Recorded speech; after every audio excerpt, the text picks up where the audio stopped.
ఒకతను భారతీయుడే. నువ్వు మన దేశంలో ఏం పాస్ అయ్యావు అన్నాడు. నేనేం పాస్ అవ్వలేదు అన్నాను. మరైతే ఇంత ఇంగ్లీష్ ఎలా వచ్చింది అన్నాడు. ఇక్కడ ప్రైవేట్ మాస్టర్ని పెట్టుకుని చెప్పించుకున్నాను, చాలా బాగా చెప్పారు అన్నాను. ఓ అలాగా, చాలా ఆశ్చర్యంగా ఉందే అంటూ వెటకారంగా నవ్వుతూ చక్కా పోయాడు. ఈ విధంగా విశ్వవిద్యాలయంలో నా విద్యాభ్యాసం ప్రారంభమైంది. ఆ రోజు మధ్యాహ్నం కూడా 2 క్లాసులు జరిగాయి. నేను ఏ ప్రమాదం లేకుండా సాయంత్రం 4 గంటలకు ఇంటికొచ్చి టీ తీసుకుని రాజు బసకు వెళ్లాను. కాసేపు ఆ మాట ఈ మాట చెప్పుకొని ఉదయం క్లాసులో నే జరిపిన తమాషా కూడా వర్ణించి చెప్పాను. మరేం పర్వాలేదులే, బాగుంటుంది అన్నాడు. ఇంకే దేనికి నువ్వు కంగారు పడొద్దు, అంతా సవ్యంగా సాఫీగా జరిగిపోతుంది అని ఉత్సాహాన్నిచ్చాడు రాజు. అతడు కూడా టీ పుచ్చుకున్న తర్వాతను మేమిద్దరం బయటకొచ్చి కులాసాగా కబుర్లు చెప్పుకుంటూ ఇదివరకు మేం వెళ్లిన బ్యాక్వర్డ్ హిల్స్ మీదకి వెళ్ళాం. అప్పటికక్కడికి చాలా మంది మ్యాహియాలకి వచ్చారు. మన దేశస్థులు కొంతమంది కూడా కనపడ్డారు. మేమంతా కలిసి కాసేపు కబుర్లు చెప్పుకొని మళ్లీ చెడుగుడు ఆట ప్రారంభించాం.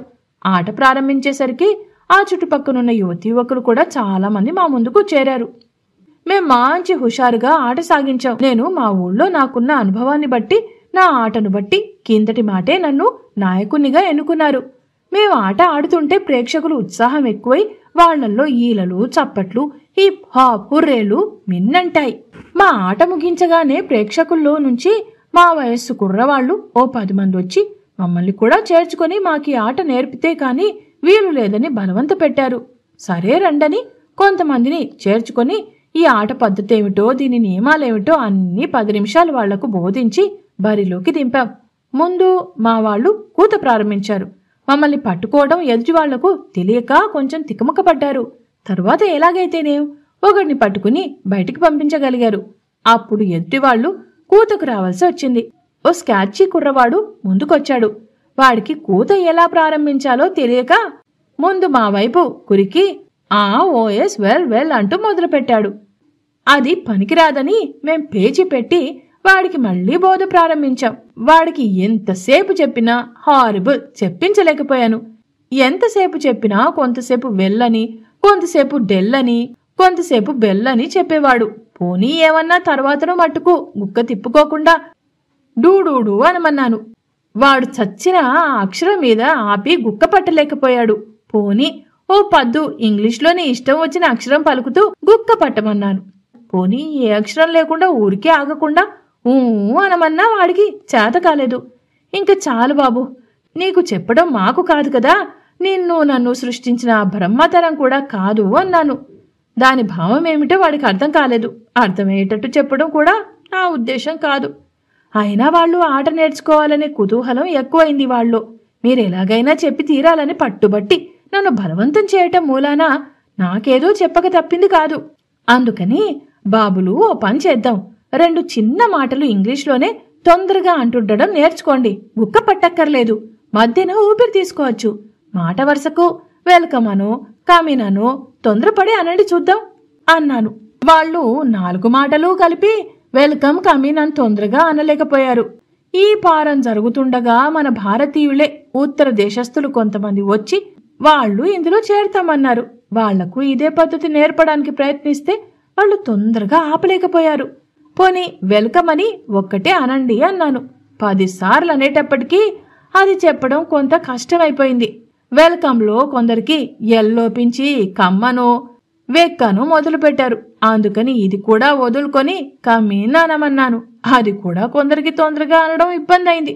ఇది బాగుంది కాదని టైం అనమన్నాను. ఇదే కొంచెం ఇబ్బంది అనిపించింది వాళ్లకు. ఆఖరుకు ఇందులో ఒక స్కాచ్ కుర్రవాడు తగిలించి మీరేమీ అనుకోకండి, మేం ఊరికే టామ్ అంటాం అన్నాడు. బేషుగ్గా ఉందని అలాగే కానివ్వండి అన్నాను. తర్వాత నా ఆట సవ్యంగా కొంతసేపు సాగింది. ఇలా మాకు కొన్నాళ్లు ప్రాక్టీస్ ఇవ్వండి అని చెప్పి వాళ్ళు ఎంతో ప్రాధాయపడ్డారు. అలాగే లేమని వాళ్లకు సెలవిచ్చి నేను రాజు గృహోన్ముఖులమయ్యాము. వాళ్ళందరూ చాలా సంతోషించారు. ఆ దెబ్బతో నేనొక పెద్ద నాయకుణ్ణి అయినట్టుగా మా ఫ్రెండ్స్ అందరూ నన్ను వేళాకోళం పట్టించారు. ఇలా ప్రతిరోజు సాయంత్రం ఇదొక కాలక్షేపం ఏర్పడింది. రోజు వెడుతుండడం, చెడుగుడు ఆడుతుండడం, మా కొత్త శిష్యులందరూ ఆట చాలా బాగుంది అని మెచ్చుకోవటం, ఎంతో ఉత్సాహంగా ఆడుతుండేవారు. ఇలా కొన్నాళ్ళు గడిచిన తర్వాత అందులో ఒకడిని నాకు కేవలం శిష్యుడినే సంచరిస్తున్న స్కాచ్ కుర్రాడిని పట్టుకుని మా జాతీయపు ఆట మీకు నేర్పొద్దా అని అడిగాను. తప్పకుండానండి, రేపే ప్రారంభిద్దాం. రేపు ఉదయాన్నే 6 గంటల దాకా ఆడుకొని మళ్ళీ వెళ్ళిపోవచ్చు. మీకు అభ్యంతరం లేకపోతే కొంచెం శ్రమైనా దయచేయండి. లేదా మీకు కొత్త కనుక నేనే వచ్చి మిమ్మల్ని తీసుకువెళ్తాను. ఈసారి మనం బ్రైట్ హిల్స్ మీదకు వెళ్ళి గల్ఫ్ ఆట ప్రారంభిద్దాం అన్నాడు. చాలా సంతోషం, తప్పకుండా ప్రారంభిద్దాం. మరి దానికేదో కర్ర బుర్ర అన్ని కొనాలి కదా అని అడిగాను. అక్కర్లేదులేండి, రేపు నా దగ్గరున్న వాటితో కాలక్షేపం చేద్దాం. మీకందరూ ఉత్సాహం కలిగితే మీరు కూడా కొన్ని గాల్ఫ్ స్టిక్స్ కొనుక్కుందురుగాని అన్నాడు. సరేనన్నాను. మర్నాడు అతను మా ఇంటికొచ్చి నన్ను తీసుకువెళ్ళమని చెప్పి నా దారిన నేను చక్కా పోయాను. మర్నాడు ఉదయాన్నే 5:30 కల్లా జాక్ అనే ఆ కుర్రవాడు నన్నొచ్చి కేకేశాడు. మేమిద్దరం కలిసి టీ పలహారం తీసుకుని బయలుదేరాం. అతను ఒక పొడుగాటి సన్నని కాన్వాస్ సంచిలో 5-6 రకాల హాకీ ఆడే కర్రలు పెట్టుకుని ఆ సంచి భుజానికి తగిలించుకుని బయలుదేరాడు. మేము 6 గంటలో బ్రైట్ హిల్స్ మీదికి చేరుకున్నాం. అక్కడ గాల్ఫ్ క్లబ్ అని ఒక బంగ్లా ఉంది.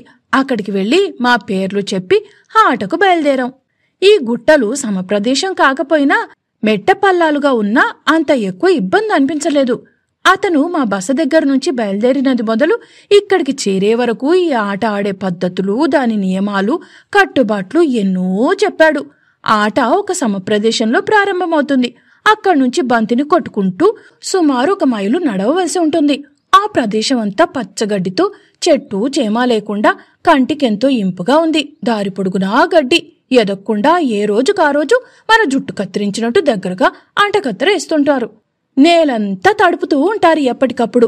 ఆ పచ్చిక బయలు మీద ఊరికే నడుస్తుంటేనే స్ట్రింగ్ పరుపుల మీద నడిచినట్టు ఎంతో ఆనందంగా ఉంటుంది.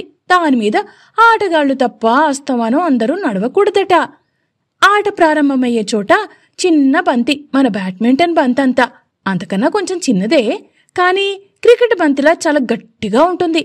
అది ఆ పచ్చిక బయలు మీదను కొంచెం ఇసుక పోసి అక్కడొక పెట్టెలో ఎప్పుడూ మెత్తని ఇసుక పక్కకు సిద్ధంగా ఉంటుందిలేండి. బంతి ఆ ఇసుక మీద పెట్టి చివరను కొంచెం వంపుగాను దిమ్మలాగాను ఉన్న ఆ పొడుగాటి కర్రతో ఆ బంతిని కొట్టాలి.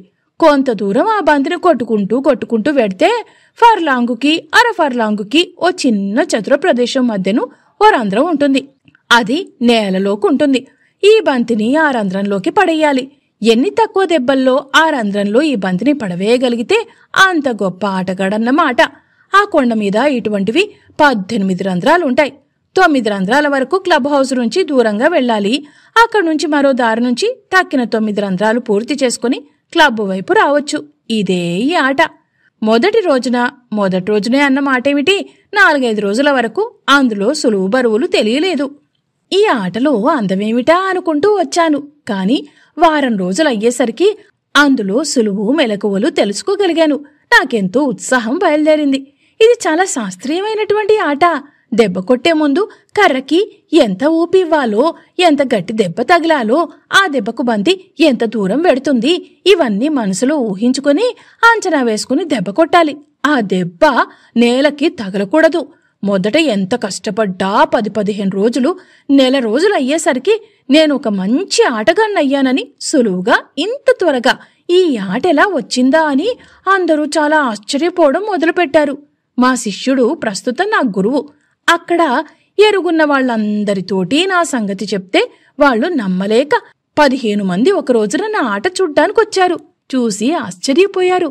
తరువాత ఒక్కొక్కరే వచ్చి నాతో ఆడుతూ వచ్చారు. వాళ్ళందరూ కూడా నా ఆట చాలా మెచ్చుకొని నన్ను క్లబ్బులో మెంబర్గా చేరమని బలవంత పెట్టి అక్కడ కమిటీ మెంబర్లందరూనూ తీసుకొచ్చి నా ఆట చూపించి వారిని బ్రహ్మాండం మీద ఒప్పించి నన్ను క్లబ్ మెంబర్గా చేర్పించారు. ఇది చాలా గర్వకారణం. మా మిత్రులందరూ నన్ను అభినందించారు. క్లబ్ మెంబర్లెవరో చాలా మంది పెద్ద పిన్న ఆటల్లోనూ వయసులోనూ అందరూ నాతో ఆడి నాకు మరింత ప్రోత్సాహం ఇచ్చారు. ప్రోత్సాహం ఇవ్వడమే కాకుండా ఎడింబరోకు సమీపంలో ఉన్న ఊళ్లల్లో గల్ఫ్కు ప్రసిద్ధి చెందిన చోట్లన్నింటికి నన్ను తీసుకెళ్లి నా ఆట వాళ్ళందరికీ ప్రదర్శించే అవకాశం కల్పించారు. తరువాత 4-5 సార్లు పోటీలో కూడా ఆడడానికి పాల్గొన్నాను. నేను విజయవంతంగా ఆడగలిగాను. ఒకచోట నార్త్ బెరిక్ అనే గ్రామం సముద్ర తీరాన ఉంది. అక్కడ చాలా ప్రసిద్ధమైన గాల్ఫ్ ఆడే ప్రదేశాలు 2 ఉన్నాయి. ఒక దాంట్లో ఆటకు తిరగవలసిన ప్రదేశం చిన్నదే గాని ఆడటం మటుకు చాలా కష్టం. ఏమంటే ఇక్కడ మిట్టపల్లాలు చాలా ఎక్కువ. ప్రారంభించిన చోటు ఒక గుట్ట మీద ఉంటే మొదటి రంధ్రం ఎదుటున్న ఇంకో గుట్ట మీద ఉంటుంది. దూరం అట్టే లేకపోయినా బంతి ఈ మధ్య లోయలో పడితే దాన్ని మళ్లీ పైకి గుట్ట మీదికి ఎక్కించటం చాలా శ్రమ అవుతుంది. వెళ్లిన రోజున మేం 4 అక్కడ ఆడాం. వాళ్ళు 3 కొట్టారు. ఒక అతను కొట్టిన దెబ్బకు బంతి పల్లంలోకి పడిపోయింది. తర్వాత నా వంతు. నేనెలాగో ఊహించుకుని దెబ్బ కొట్టాను. నా బంతి ఎక్కడ పడిందో తెలియలేదు. 4 బయలుదేరాం పల్లంలో పడిపోయిన బంతి పైకెక్కించడానికి. అతను 5-6 దెబ్బలు కొడితే గాని సాధ్యం కాలేదు. ఎలాగైతేనేమి అవతల గుట్ట మీదకు వెళ్లాం. నా బంతి ఎటుపోయిందో కనబడలేదు. తక్కిన 3 నెమ్మదిగా వాళ్ల బంతులను రంధ్రం దగ్గరకు తీసుకురాగలిగారు. తీరా చూస్తే నా బంతి అక్కడ రంధ్రంలో కనబడ్డది. నేను కొట్టిన మొదటి దెబ్బకే బంతి వెళ్లి సరిగ్గా అందులో పడిందన్నమాట. ఇది అపూర్వం, అనన్య సామాన్యం, చరిత్రాత్మకం. ఆశ్చర్యపోయి అందరూ నన్ను మెచ్చుకుని అభినందించారు. మధ్యాహ్నానికల్లా నేను అప్రయత్నంగా సాధించిన విజయం ఊరంతా వ్యాపించింది. ఆ మర్నాడు ఆ ఊరిలో ఆటగాళ్లందరూ నన్ను అనేక విధాల అభినందించి వారి క్లబ్బుల్లో గౌరవ సభ్యునిగా చేర్చుకుని ఆ ఊళ్ళో ఉన్న గల్ఫ్ కోర్స్ మీదను ఆడమని ఆహ్వానించారు. చాలా సంతోషంతో, సిగ్గుతో, భయంతో అంగీకరించాను. ఇక్కడ అంతా సమప్రదేశం, ఎత్తుపల్లాలేవి అట్టే లేవు. సముద్రపు గాలి, చలి ప్రదేశం, రంధ్రం దూరంగా ఉండటం మూలాన ఆట కొంచెం కష్టంగా, అదిగాక కోర్సు మధ్యను ఒకచోట అడ్డుగా 5-6 అడుగుల ఎత్తు గోడ కట్టుంది. ఒక దెబ్బలో ఆ గోడ మీద నుంచి ఆ బంతి అవతల పడేటట్టు కొట్టగలిగితేనే తప్ప ఆట గెలవడం కష్టం. ఇక్కడికి దేశం నలుమూలల నుంచి ప్రసిద్ధులైన ఆటగాళ్లొచ్చి ఆడి వెడుతుంటారంట మామూలుగా. అందులో ప్రసిద్ధుడు లార్డ్ బాల్హార్ అనే ఆయన తరచూ అక్కడికొచ్చి ఆడుతుండేవాడట. కాని నేను వెళ్లేటప్పటికీ సుమారు 60 సంవత్సరాల నుంచి ఏడాదికి 4-5 సార్లు ఆయనొచ్చి ఆడుతున్నా ఎప్పుడూ ఒక్క దెబ్బలో బంతిని గోడ అవతలకి పంపించలేకపోయాడట. అందుకని ఆ గ్రామస్తులు ఆ గోడకు బాల్హార్స్ వాల్ అని ముద్దు పేరు పెట్టారు. నేనేదో నక్కతోక తొక్కి వచ్చినట్లు ఆ రోజున మొదటి దెబ్బలోనే నా బంతి గోడ అవతలకి వెళ్లి పడ్డది. ఈకనే ముందు దెబ్బలోనే పేరెన్నికగన్న గల్హర్నైపోయాను. ఎన్నో ప్రదేశాల నుంచి నన్ను వాళ్ళ ఊళ్ళో ఆడమని ఆహ్వానాలు పంపారు. అనేక పోటీల్లో పాల్గొని అనేక బహుమతులు సంపాదించుకోగలిగాను. ఈ రీతిగా కూడా నేను మన దేశానికి పేరు సంపాదించగలిగానని సగర్వంగా చెప్పుకోగలుగుతున్నాను. ఏమంటే భారతీయుల్లో ఈ ఆటలో విజయం సాధించిన వారు అప్పటికెవరూ లేరని విన్నాను. ఇది నా క్రీడాభిరామం. పగలు విద్యాలయానికి వెళ్లడం, తీరిక సమయాల్లో లైబ్రరీకి వెళ్లడం, సాయంత్రం వేళప్పుడు కొండ మీద షికారుకో, ఆటలకో వెళ్లడం, లేకపోతే సినిమాలకు వెళ్లడం మొదలైన కార్యక్రమాలతో ఎక్కడా తీరిక లేనట్టుగా మనసుకి ఉత్సాహంగానూ ఆనందంగానూ ఉండేది. ఇదివరకు మా ప్రైవేటు మాస్టారుని కూడా తరచూ కలుసుకుంటూ ఆయనతో కొంత కాలక్షేపం చేస్తూ ఉంటే ఎన్నెన్ని విషయాలు ఆయన వల్ల నేర్చుకోవడానికి అవకాశం కలిగేది. ఆయనతో ఒక రోజున గోష్ఠిలో నాటకాలు, నాటక ప్రదర్శనలు ప్రస్తావనకొచ్చాయి. ఆయన చెప్పిన విషయాలన్నీ వింటుంటే ఎంతో ఆశ్చర్యజనకంగా ఉంటూ వచ్చింది. ఓ రోజున మాటల సందర్భంలో, ఇక్కడ నాటకాలను నువ్వెప్పుడైనా చూశావా అని అడిగారు. లేదు అన్నాను. రేపిక్కడ షేక్స్పియర్ నాటకం లైసియం థియేటర్లో వేస్తారు, వెళ్లి చూసొద్దాం అన్నాడు. మీరు కూడా రాకూడదా అన్నాను.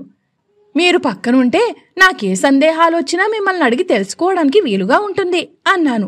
సరే అయితే అన్నారు ఆయన. మర్నాడు హామ్లెట్ చూడ్డానికి వెళ్ళాం. ఆ నాటకశాల చూస్తేనే నిశ్చేష్టుడనయ్యాను నేను. లోపల ప్రేక్షకులు కూర్చునే ఏర్పాట్లు, రంగస్థలం పక్కన వరండాలు, అదంతా చూస్తే నాటకం చూడకుండానే మరో ప్రపంచంలోకి వెళ్లినట్టు అనుభూతి కలిగింది. నాటక ప్రారంభం నుంచి తుది వరకు ఈ లోకంలో ఉన్నట్టే లేదు. నిజమైన తన్మయత్వం అంటే ఏమిటో ఆనాడు అవగాహన అయింది. తెరపడినప్పుడు ఆ కొద్ది క్షణాల్లో మా మాస్టర్ గారు చెప్పిన వ్యాఖ్యాన వచనాలు కూడా తలకెక్కేవిగావు. విరామ సమయంలో బయటకు వచ్చి మేమిద్దరమూ టీ పుచ్చుకుంటున్నా అప్పుడు కూడా నిద్రలో తిరుగుతున్నట్టే అనిపించింది. కాని కేవలం జాగ్రత్తావస్థలో ఉన్నట్టు లేదు. సుమారు 3 గంటల సేపు కొన్ని 100 సంవత్సరాల వెనుక డెన్మార్క్లో ఉన్నాను అన్న భావన పూర్తిగా నన్ను ఆవహించేసింది. నాటకం అయిపోయిన తర్వాత కొంతసేపటి వరకు వాటి నుంచి నేను బయటికి రాలేకపోయాను. మా మాస్టర్ గారు నా తన్మయ స్థితిని చూసి ఆశ్చర్యపోయారు. మొదట కొంతసేపటి వరకు వాళ్ల ఉచ్చారణ నేను సరిగ్గా గ్రహించలేకపోయాను. త్వరలో అది తెలుసుకోగలిగాను. వాటి రంగాలంకరణ, నటీనటుల ఆహార్యం, వారి అలంకరణ, వేషధారణ, అపూర్వ నటనా కౌశలం చెప్పుకోవడానికి నాకు మాటలు చాలడం లేదు. నావలే నాటకాన్ని చూసి ఇటువంటి తన్మయం పొందిన వారిని ఇంతకుముందు ఎప్పుడూ నేను చూడలేదన్నారు మా మాస్టర్ గారు. నాకెంతో చాలా వింతగా ఉందండి. ఈ ప్రదర్శన అపూర్వమైన, అనూహ్యమైన అనుభూతి కలిగించిందండి. మా నాటకాలు మా దేశంలో కొన్ని చూసినా ఇటువంటి అనుభూతి ఎప్పుడూ కలగలేదు. కలగడానికి అవకాశం కూడా లేదండి. ఏమంటే మాకు రంగస్థలం అంటూ పెద్దగా ఏమీ లేవు. అదొక పరిశ్రమ కింద, వ్యాపారం కింద, కళ కింద తయారు చేయగలిగిన స్థితిలో మేం లేము కాబోలు అనుకోవలసి వస్తుంది. ఈ నాటకం చూసిన తరువాత ఇక్కడ ఈ నాటక పద్ధతుల గురించి తెలుసుకోవాలనుంది. సినిమాల మాటలా ఉన్నా ఈ నాటకాలు మరికొన్ని చూడాలి అన్నాను. తప్పకుండా చూడవలసిందే. వారానికొకసారి కొత్త నాటకం తప్పకుండా వస్తుంది.